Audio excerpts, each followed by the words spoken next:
What's up, Planeswalkers? It's your boy K-Dog, back in Standard for a Azorious Flyers list. So this is obviously a list that's been around for some time now, thanks to Empyrean Eagle and the was it last core set, I believe. Yep, M20. And ever since then, with each new set, somebody's got one or two additions that have really kind of gotten this deck to a little bit better spot each time. And M21 was, of course, no exception to that. Got some really fantastic options that I think have made this deck much more viable. And I saw this, I played this for my early access event as well. But that was, of course, best of one. Really more focused on kind of just playing the new cards and not really trying to build the best version of it possible. And so yeah, we've had some time since that to really kind of sit down and kind of come up with a list and kind of refine it. So this is a list you've seen, similar iterations of it elsewhere. And this is kind of my take on it. I feel very good, very strong about how well this deck is performed for me. I like the mix of spells and creatures in this one. So obviously we've got a sideboard now as well. So even though it is something you see in other places, I still wanted to feature it because it is an archetype that I enjoy. And I think it's maybe some ways better than people will give it credit for. So I'm going to start off here with a couple copies of Faerie Guidemother. Just kind of another 1/1 flyer for 1 mana. Just another way for us to kind of play aggressively with early creatures. And also kind of acts as like a Rally of Wings with the Sorcery Speed adventure, where +2/+1. Of course, flying until end of turn, which doesn't really matter because everything already has flying in this list anyways.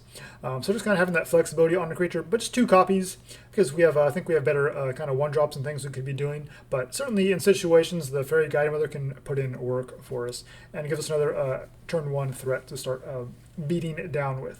So of course, Healer's Hawk and Spectral Sailor as 4-ofs. A couple unsummons. I think this is a really underrated card. The Flyers list is typical to any sort of aggro list where we're not so much about removal, which we don't have access to, like the Eliminates and the Heartless Axe and things like that. But unsummon, we just want tempo. We just want to kill our opponent before they can really do anything. So if we just bounce a creature back to their hand, force them to spend their turn recasting it, oftentimes that's just good enough. That's just good enough in a lot of situations. So just a couple copies here of unsummon. It really depends on what your opponent is doing as well. So we have some additional disruption like that in our sideboard as well. A lot of these lists tend to run 4 Rally of Wings. I don't really agree with that. Rally of Wings to me is more of a finisher, so it's not something you really want to run as a 4-of that you want to have in your hand all the time. You want creatures and other spells you can be doing to get set up to that point. You're ready to rally and close out the game. You have access to some nice card draw with the Spectral Sailor and some other cards we're about to get to.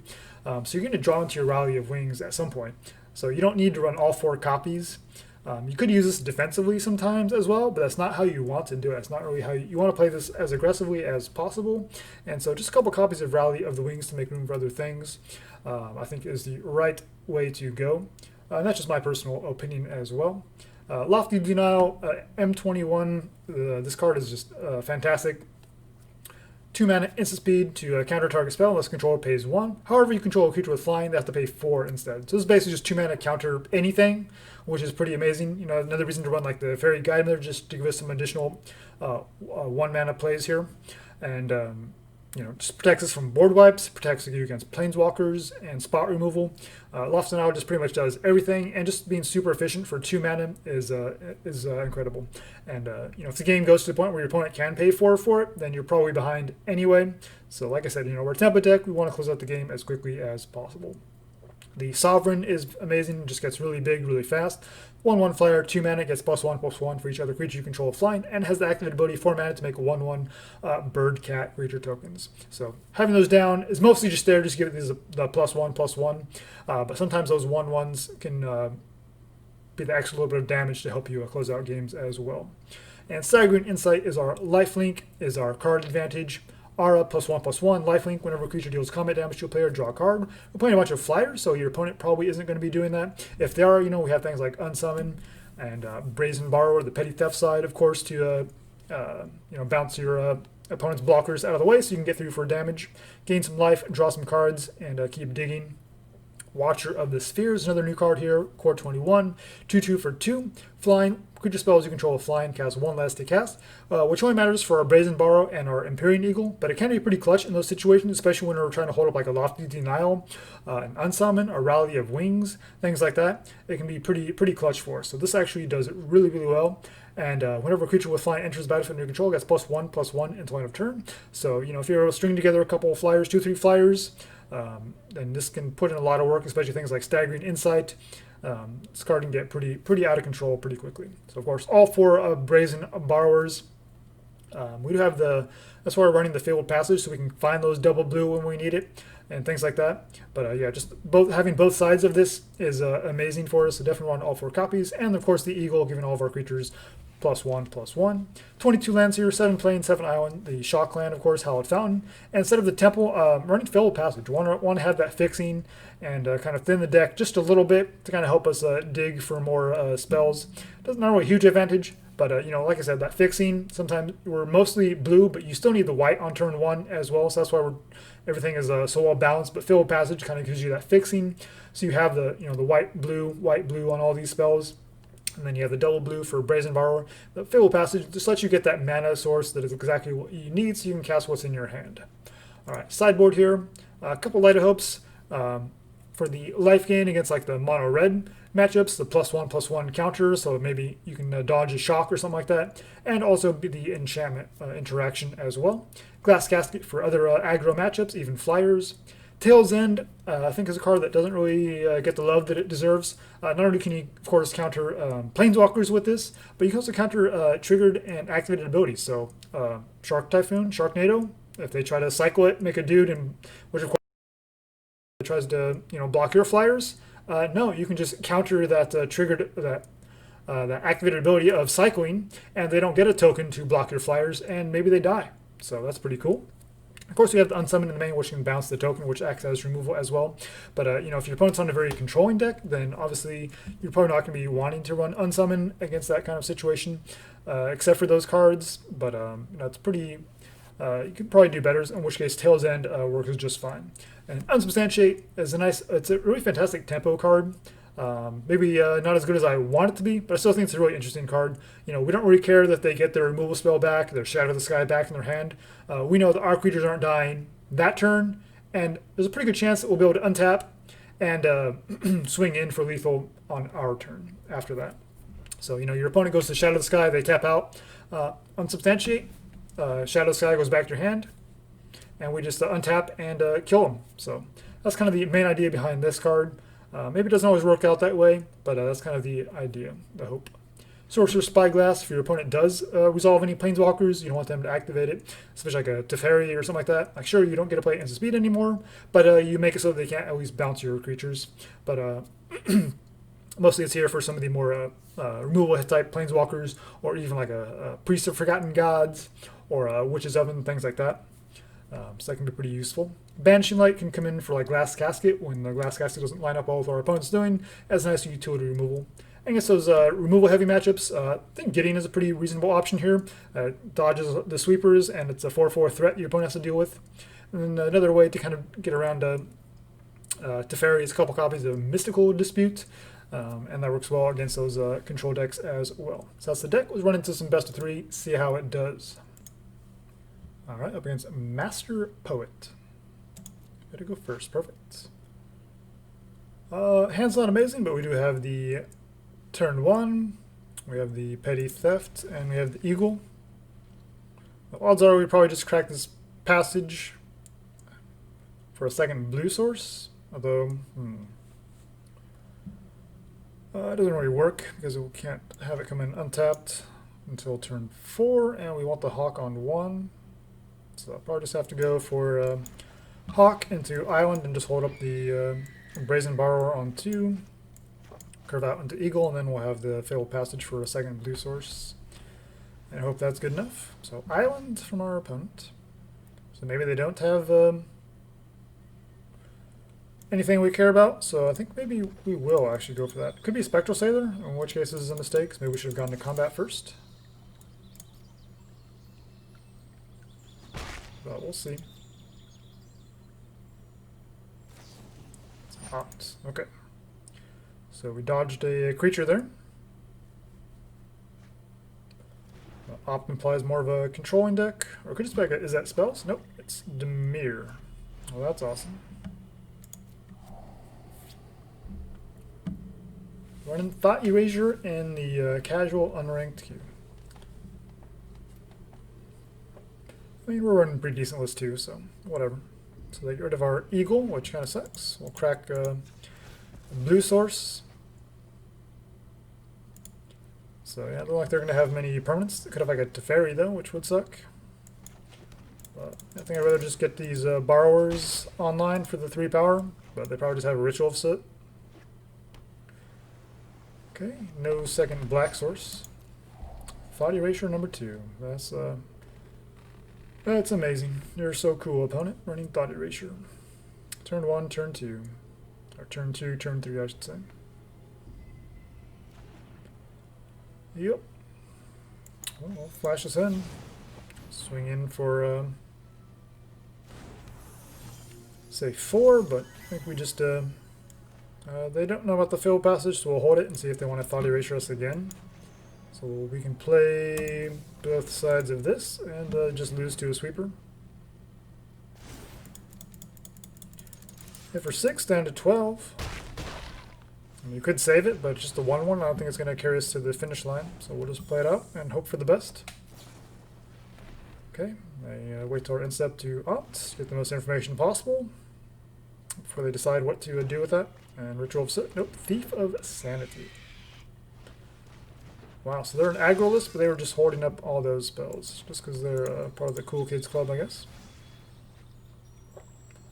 We'll grab blue because we have a much heavier on the blue side of our spells. We get the Eagle down.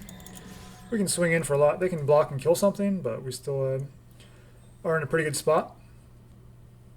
We don't want them to get this Thief of Sanity online. They kind of have to block here instead of taking 8 damage, so they'll prevent the 4 of our biggest threat. Lose their Thief. We're still representing 6 points of damage. It's not quite lethal, but Faerie Guidemother or Teferi's Tutelage and Jace with Knight of the Ebon Legion and Thief of Sanity. Like, are you in Dimir aggro? Are you Dimir control? Are you Dimir mill? I don't understand what you're trying to do. Good game, opponent.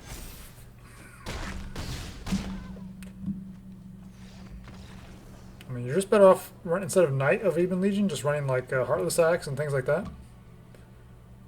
So they have creature. How do they even I don't know what this person is doing. Oh man. Obviously, Rattle of Wings got the job done that time, but I don't think we can count on it. I guess Unsubstantiate comes in here. Probably want these disputes to take that place of the Guidemother. I don't think Insight is very good here either, is if they have a bunch of removal. So we'll bring in the Gideon since it dodges any potential sweepers. If they're still running their creature mix, then that doesn't really work out so well. We'll bring in the Banishing Light, so it answers either their creatures or their planeswalkers or their enchantments.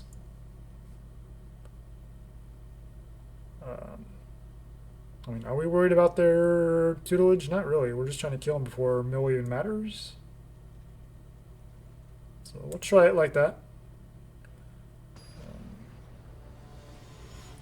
Unsummon is fine, so if they're still running their creatures, we can just bounce them and just guarantee damage. So kind of a weird deck.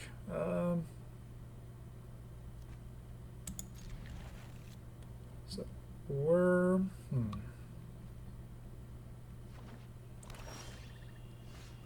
I want to get this Hawk online, but I think we just hold up Dispute or Sailor here. So if they go for the Thought Erasure, we'll just Mystical Dispute it. I mean, they have it on turn 2 every time, right? They do not. Well, we'll go for the Sailor then.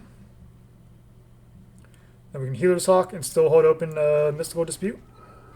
They have removal here. They have something.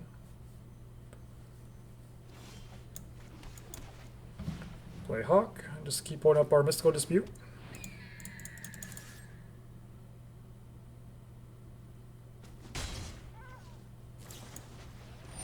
Oh yeah, you can anticipate. We're just trying to dodge Thought Erasures, Thief of Sanity. Obviously, Dispute doesn't allow us to counter a Sweeper effect, but they're missing a second Black Source currently. But yeah, no Thought Erasure, so yeah, Thief of Sanity seems like a pretty reasonable target there. Probably still want to hold up in the Lofty Denial. So we'll just Healer's Hawk, swing 2.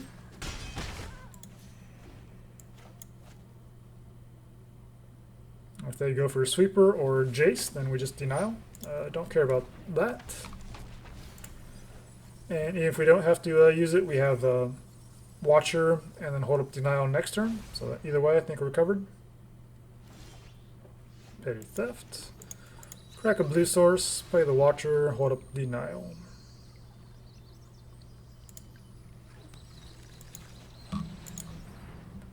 They could be running a 2-mana counterspell of their own, maybe.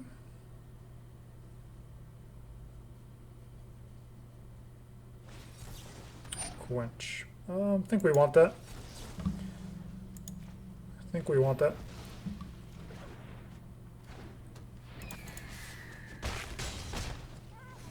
If they're running creatures, then they probably might not be running sweepers.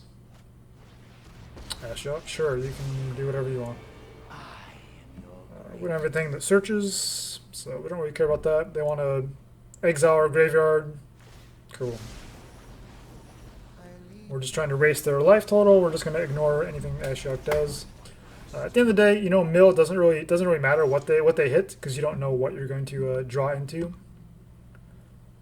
So we can't Petty Theft and Brazen Borrower, so I think we just go for the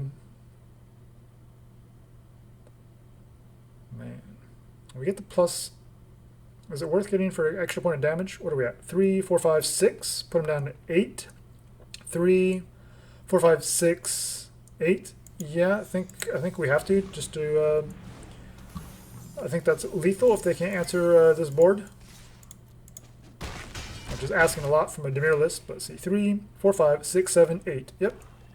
So I did the math right there. So they need some way to deal with this board, or they just die next turn. Yeah, cool. You can Ashiok me all you want, dude. It's Ashiok is very situational. If you're all in on the mill, then I think it's fine. But what they're doing with Pipe of the Swarm, Knight of Ebon Legion, Thief of Sanity, like they're just this deck definitely lacks focus. But hey, a win is a win. We will take it. Alright, against Hamburglar Mofo. Now, that is a cool name. This hand's a little awkward, but I mean the Skycat and Watcher are pretty impressive. So we'll Fabled Passage for a blue source. Play Watcher, and then we can get the temporary boost from Skycat on turn 3. Insight, that's pretty good too.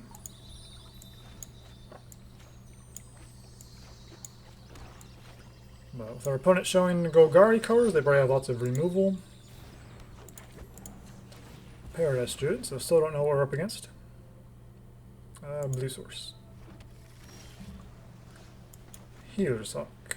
Yeah, so we'll go Watcher, and the next turn we have the Skycat and the Hawk. And then whatever doesn't get killed, we can Staggering Insight, and hopefully get some card advantage going. Wow, Murder. That's some premier removal right there. Hit for 2. Nope, they don't even attack.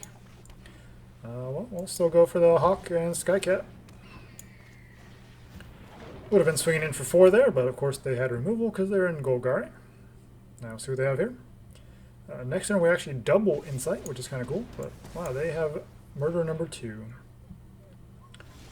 Sure. Eagle is pretty interesting. Is that just better? Eagle's probably just better here. And then next turn we can Insight both of them maybe? Or just one and see what we draw. So we got a couple removal spells out of their hand, but we're starting to chip away at their life total now, finally. Obviously the problem is we lose to Ritual of Soot, but now they have another a 3-drop, so they have 2 creatures they probably don't want to lose. We'll just dump our hand here. Mana do it. Get a bunch of life, and we get to draw a couple cards. I'm fine with emptying the hand and see what we draw into. So next turn we have a full grip. Well, 2 we draw plus whatever we draw on our draw step. So we'll have 3 cards to play with next turn. Plus a ton of life gain, which will give us plenty of time. So Hawk number 3 and Skycat Sovereign. So they have removal for Empyrean Eagle. That's pretty cool. Death Sprout gives them another land. What are you doing with all those lands, opponent? You're playing Nissa? Are you a dirty boy playing Nissa over there? Come on. We found Eagle, so we'll go for that. And yeah, we still have Skycat Sovereign mana open. I don't know why your opponent isn't attacking in. You probably want to get some life back with a leyline problem. But that's just me. You can't block my flyers. Petty Theft. Sweet. So we should win next turn, unless they just have like a board clear here. Casualties maybe might save them. But we shall see. Okay, -2, so we lose 1 creature.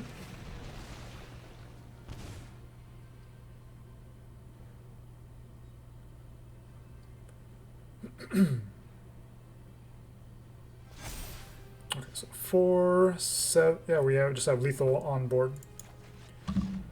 So yeah, cool. So I'm not quite sure what our opponent is up to.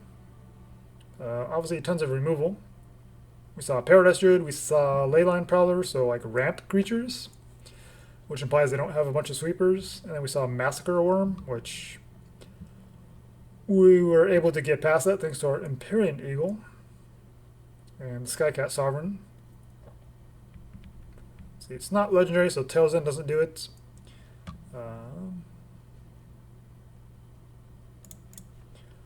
think we'll go for the Unsubstantiate, just to bounce any removal. Can also put a Massacre Worm back in their hand to buy us some time. Gideon is interesting. Maybe we'll take a couple. I don't know how good Gideon is, actually. It depends on what the removal package looks like. If they do side in some sweepers, which is likely, then I think Gideon definitely is worthwhile. But if not, if their deck doesn't seem to revolve around sweepers at all, like Ritual or Extinction Event, then Gideon doesn't really do much. I mean, it can attack into their Leyline Prowler and things like that, which is nice. Obviously, we still have the Lofty Denials. Unsummon. We can hit their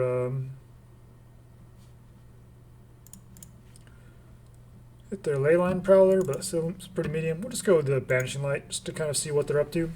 So we can kind of answer whatever big threats they do play, especially if it's like a Nissa or some kind of a Planeswalker, Garruk, Vraska. Okay.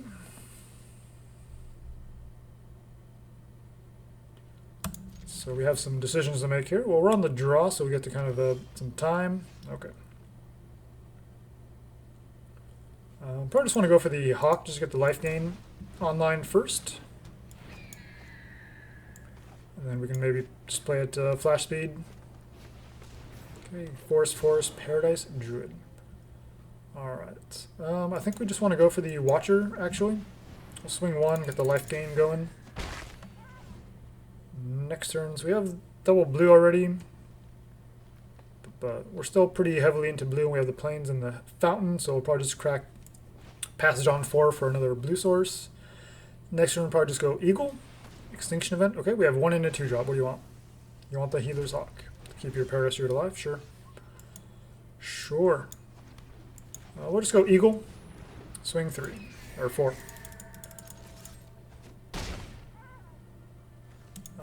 And we'll save the Spectral Sailor for a player on another Extinction Event. Although having 2 in a row would be pretty unlikely, but... Wait. So we saw Paradise Druid, we saw Leyline Prowler, and now we're Season of Growth? Okay, that's some next level jank right there. Don't know what's going on. Okay, so we lose out on the Watcher of the Sphere boost, but we make up for it in other ways. Yeah, so I think we grab a blue source here. How much are we representing here? 2, 4. Let's just go for the Faerie Guidemother deal. So hit for 9, 11. So they need a pretty powerful sweeper effect. Otherwise, we might probably just win the game next turn. Sweet. Alright, up against Papa Spaghetti. Gotta go first. Gotta love it. We're doing a third land, but yeah, I'm not going to send it to a Healer's Hawk, Spectral Sailor, Eagle, Insight, Brazen Borrower. That's kind of like a dream hand, basically. Alright, up against some next level jank. 131 cards. Obviously, you can do whatever you want with your Magic decks, but like I don't know. I don't really find these decks very fun. Either the algorithm just kind of gives you like exactly what you need out of your 200 card pile of random cards, or you just draw nothing that makes sense. So I don't particularly enjoy playing against them because it doesn't feel like I what's the word? Earned it, I guess. The algorithm just gives you what you need, or you know, you draw like you should with a 200 card, 100 card deck, which means you don't really do anything. Well, the Healer's Hawk already has lifelink, so I think we're just going to go for the Spectral Sailor. So we can hold up in Petty Theft or Sailor, depending on what their turn 2 play is. Well, Watcher is good. Maybe we'll just go for that. And if we still miss land drops, then we'll probably just go for the Insight on the Watcher, just to find our third land. So we're on 22, so occasionally this will happen, but we found a land. So in that case, showing Teamer so far, so it can be a Storm's Wrath, but that's at least 2 turns away. We get the discount on that. So I think I should go for the Sailor here. We're going to push maximum damage. Get that extra +1 boost on the Watcher. Alright, so could have a Flame Sweep potentially, who knows?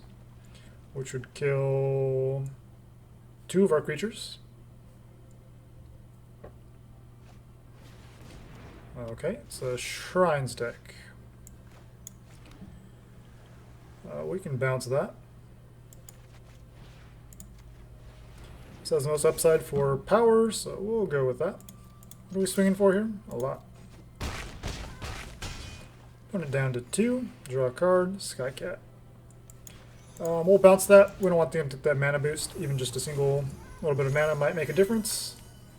So they need to clear the board here, or maybe have like a Root Snare potentially. You know, 100 cards, you just don't know what your opponent's doing, so it's hard to really plan around it. There's another thing I don't like about these 200 card decks. So you have removal, you have a Root Snare, or you're just dead here. If you have a Root Snare, that just buys you a turn to maybe find a Storm's Wrath or something. So you can play it out if you want, or you can concede. Spellgorger, weird. Okay. We'll just swing. We don't need to do anything extra here. -8. We'll take it. Could have been -10. Okay, so 100 card deck. Hard to really know how we're supposed to sideboard against this.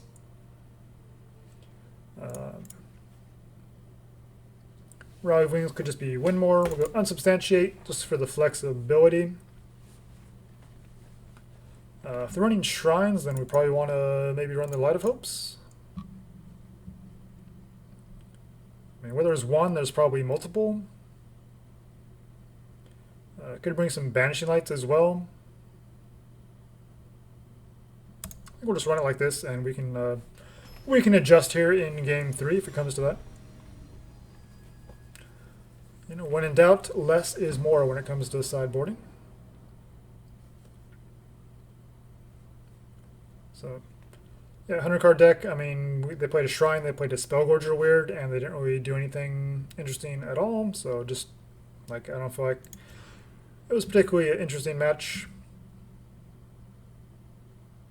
We'll keep and we'll pitch the.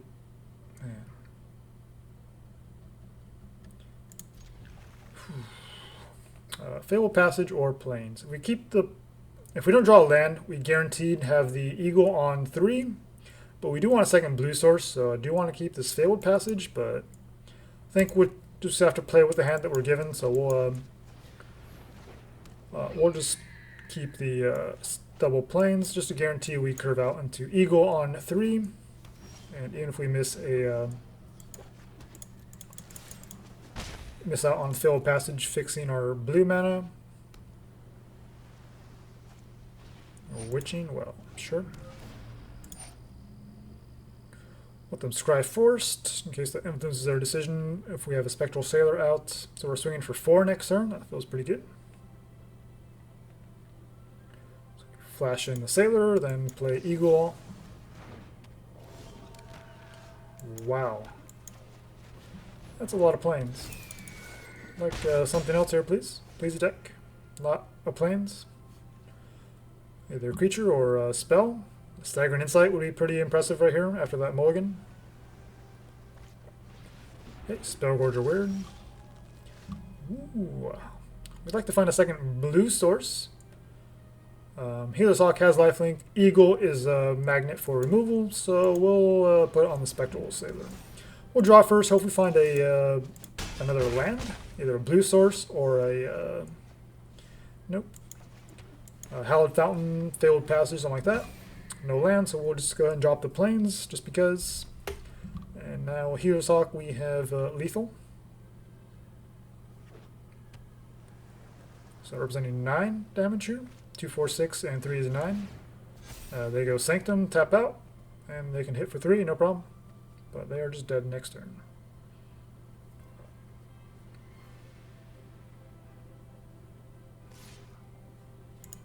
Yep, you got it.